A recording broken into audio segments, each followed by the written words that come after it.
Hey guys, it's Marks here, and I am here with another unboxing video for you today. Today we're looking at an Apple Pencil alternative, and we've got this one right here.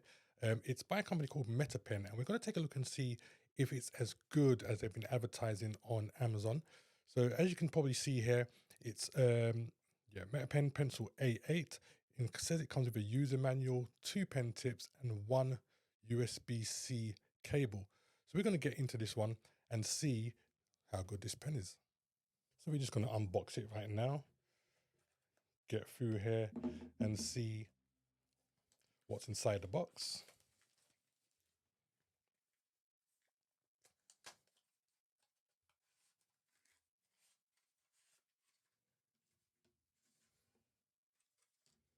So we've got some paperwork. Yep, USB-A to USB Type-C cable. And then obviously we've got the pen. A few tips in there. Now Meta do say that their tips are a lot stronger than the Apple ones, but I guess we'll get to that in a bit. And here's your pencil. Got USB-C charging port right there. It also does say on Meta that you don't need to pair it, just double tap. So we're going to get into that in a minute when we check out what the pairing process is like. But yeah, that is your Meta Pen 2. It actually does have a flat surface so that when you're wiggling it, it doesn't move about. So very similar design to the Apple Pencil 2. So you got your flat surface here and your curved edges all around. Obviously a charging light, I'm assuming.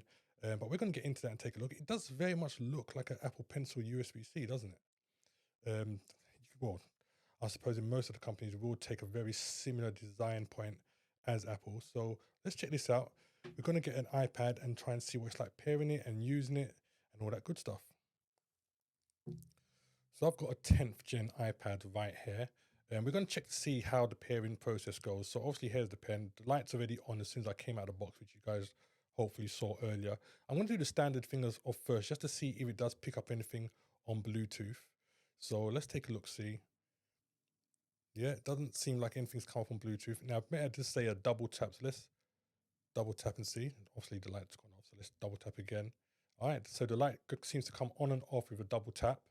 Hopefully you guys are seeing that in the camera. Do it straight again. Double tap, the light comes on. Double tap goes off. So I'm assuming that's the on and off process. Very simple, actually. I do like that. I'm going to load up Freeform.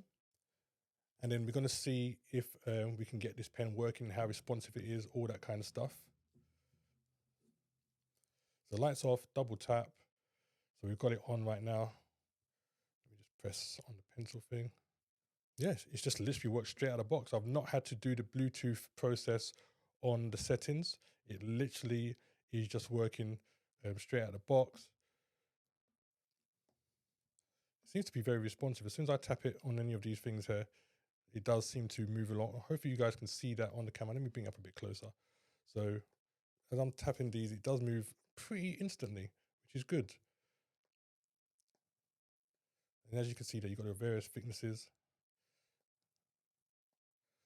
I must say, I do like the response. I would not be able to tell the difference between this and the Apple Pencil in terms of response time. It does seem to work just fine. Let's see if the double gestures.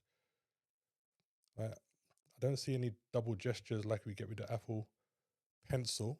So it does look like you will have to be selecting it. But for me, that's such a minor thing. Especially if you're not someone that's heavily into design and you're just doing a few notes and stuff like that. I don't think you're going to have much of an issue. And even as a designer, it's like taking what, half a second just to go like that. And then, so it is very responsive, guys. It actually is very responsive. And again, the process is very easy to do. I'm going to put the iPad to the side here quickly.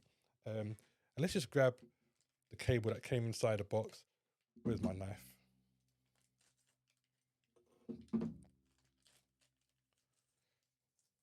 So that's the USB-C to USB-A cable. Put the USB-C in here, and then obviously you'll put that into your charger or into your device which you're connecting it to and just charge away. But like I said, it does claim to have 10 hours of writing on a half an hour charge, which is very good. So at a full charge, you can imagine this is going to last you quite a long time. Now, in terms of prices, what we're looking at on Amazon, currently this Metapen goes for about, well, it starts from about £20 here in the UK, goes up to about £30. That's all based on the color variant. So I think this white one was £20, and you can get it in various colors. So you've got your lavender, you've got your black, etc. And the prices go up to about £30. So in the US, it'll be between $20, $30 for your pen. But yeah, it's pretty responsive. And as you saw, we got the pen in the box, as well as the USB-C cable and the paperwork, and that's all you get into it. So I would highly recommend this. Definitely highly recommend this. Oh, you know what? There's one more test we have not done. So we're going to just do a little test here right now, obviously, to see how the magnets work on there. It's supposed to magnetize to the iPad according to Metapen. So let's do a quick test to see if that is the case. Let's get this double tap on. So the pen is on. We've seen the writing. That's there. That's absolutely fine. So what about the magnet itself? Will the magnet go on? All right, so there is a magnet, but it feels a bit weird, almost like it's repelling the pen. It will not go on straight. Okay, I mean, that is absolutely strange. Yeah, you've got the 10th gen iPad. It does seem like the pen will not magnetize onto it properly. I mean, most people might not be bothered by that, especially I suppose if you've got one of those cases where the pen slips in at the top of it. But yeah, that is the 10th gen iPad, and the magnet will not go on straight with that. I'm going to get my iPad Pro and see if that makes any difference whatsoever. So we've got the iPad Pro. This is the latest one here, the 10th gen one.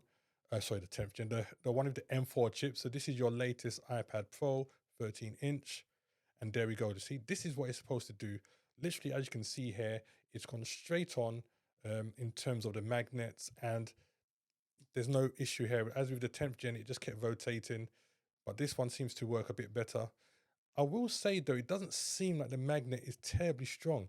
Yeah, see, like a little movement like that, and it's kind of like the Apple Pencil magnet is definitely stronger than the Metapen, but at least it's staying on for the most part. But I'm supposing if you put this down like with any pace or speed, like I said, a little shake, and it's already rotating off. It does have the magnet, but just not as strong.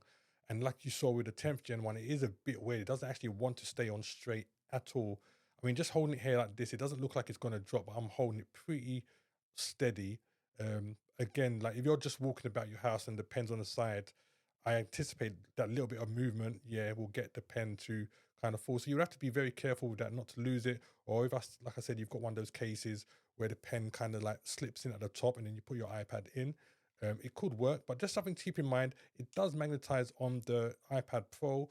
We haven't got an Air here to test out on the Air, but it supposedly works on all the iPads. It's just going to be a case of how the magnets are set up to work with it. Because on the 10th gen, we saw that it was rotating quite a bit weirdly. Oops. Yeah, on the 10th gen, we saw that it was rotating quite a bit weirdly, but on this one, it's a bit straight. Not too bad at all. Let me just try the 10th gen again, because it is quite a bit of a weird one. Yeah, literally, it will not, I could feel like it's pushing the pen away from the top when I'm trying to put it on there. So yeah, that's just something to keep in mind, guys. If you have the 10th gen iPad, it's going to cause a bit of issue for some reason. I have no idea why. It's just really weird. Maybe I can reach out to Metapen and see what they say. But other than that, that is all that you need to see there. You get your pen, obviously, with your paperwork and your USB-C cable inside the box. And that is the Metapen. Like I said, it's quite worth the price. If you're not too worried about the issue that you just saw with the magnets and you're just going to be using it in terms of you're taking notes or you're drawing, it is very responsive, easy to put on and off. And again, because of the magnets on the pen, I'm not sure how well it will charge with the magnet. So you're probably going to be using this more than likely, which is why they provided the USB-C port on there. So go and grab that. Like I said, it's available on Amazon right now. I'll put a link in the description. And that is it, guys, for the Apple Pencil alternative, the Metapen Pencil A8. See you in the next video.